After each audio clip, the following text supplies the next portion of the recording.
So we wanted to have a single architecture view of all the components we have. And usually you see something like this that evolves in each company after a few years. So people start adding systems, connections, and you start putting different concepts in diagram to explain things. And it gets very complicated and you don't know which level you are in.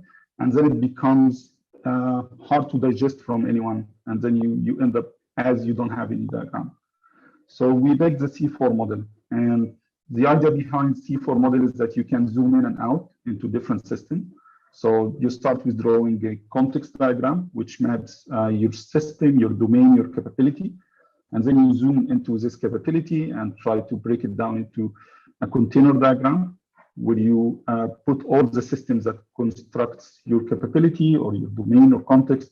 And then you can move into each of these components and see how this service is built, what kind of technologies, what different components are inside.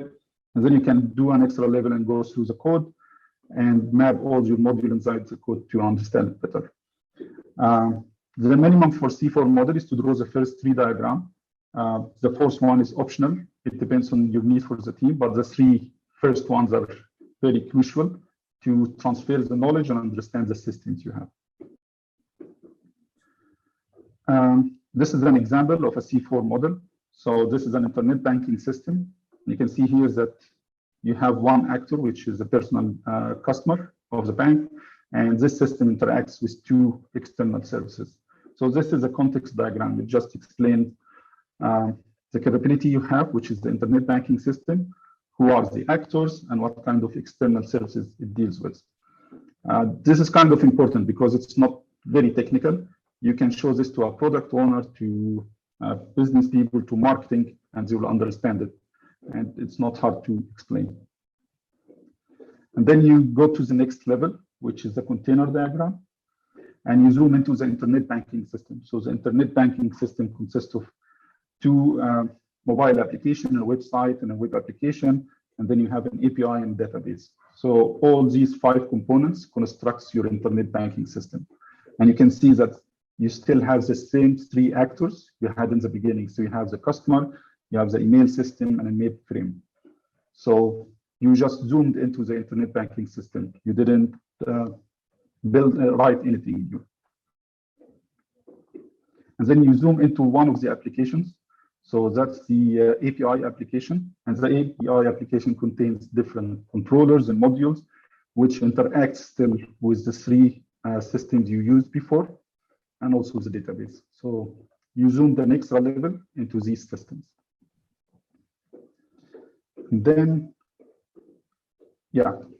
just a simpler example to explain this. So this is a prescription management system that I put together to explain how the concepts work.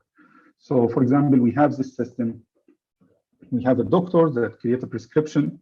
We have a patient that can download a prescription. And we have a third-party system that we can send prescriptions to digitally sign.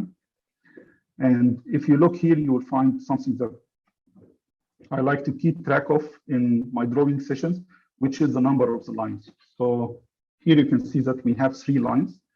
And this count is really important because when I start to go into the extra level, I make sure that I have 3 lines at the end.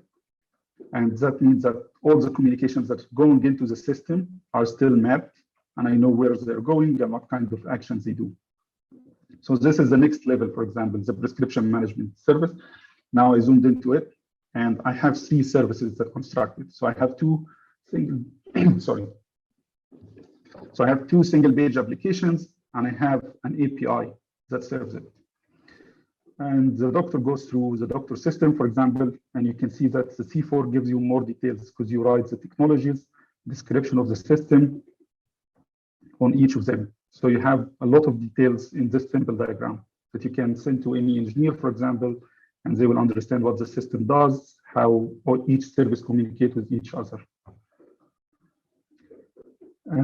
Then you zoom into the API service, and you still have 3 lines going into that service as well. So you keep that keeping that count makes your drawing accurate, and you keep track of all the communications going into the system.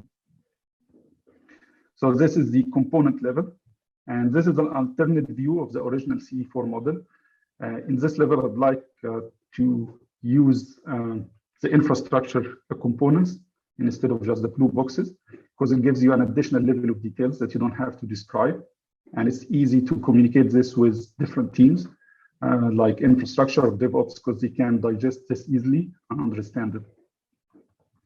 So here you can see we still have the 3 lines. We went back and forth between the system. You can zoom out and go back to the API. You can zoom out to the context. Then you can zoom in and understand the system on different levels. So this is really easy to understand, to communicate.